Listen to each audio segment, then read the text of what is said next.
Ama mnasemaje? Hakuna mali itaharibika, hakuna barabara itachomeka, hakuna mali ya investors itaharibika. Hebu ni wale wanasema tutakuwa watu wa amani. Tumekubaliana? So hii maneno ya maandamano tuachane naye, kwa sababu inatuletea hasara. Ama namna gani? Tuko pamoja? Huyu Wanga anasinda akiniambia ati sisi ni watu ya baba. Sio ni sawa? Si hata mimi nilikuwa mtu ya baba. Kwani mtu ya baba ya saa hii na mtu ya baba ya zamani si the same?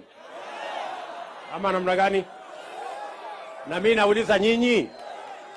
nauliza nyinyi, ndio Raila aitwe prime minister leo, nani alichangia hiyo kazi? Si ni mimi? Mimi niwaulize tena, siku ile sisi wote tulikuwa tunasaidia Kwambo, si tulikuwa tunatafuta kiti ya rais sisi wote?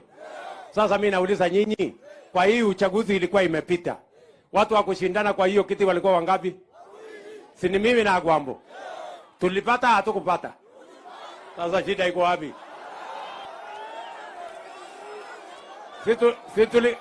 Si tulikuwa tunatafuta kiti ya rais na tumepata? Sasa tuungane tupeleke Kenya yetu mbele. Ile tu deni bado mimi niko naye na nitauliza Agwambo. Unajua mimi nimepigia kura Agwambo, na Agwambo hajawahi kunipigia kura. Sasa namngojea 2027. Kwa sababu sasa kama yeye is not running, si mimi nitashindana na Kalonzo. Huyu Kalonzo kweli mkiona na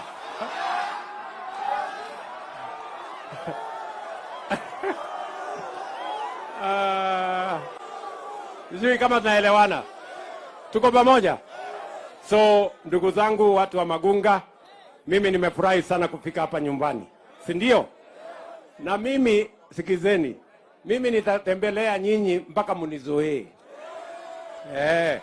Muanze kunizoea mapema, kwa sababu hata mimi najipanga kuwazoea, si ndio?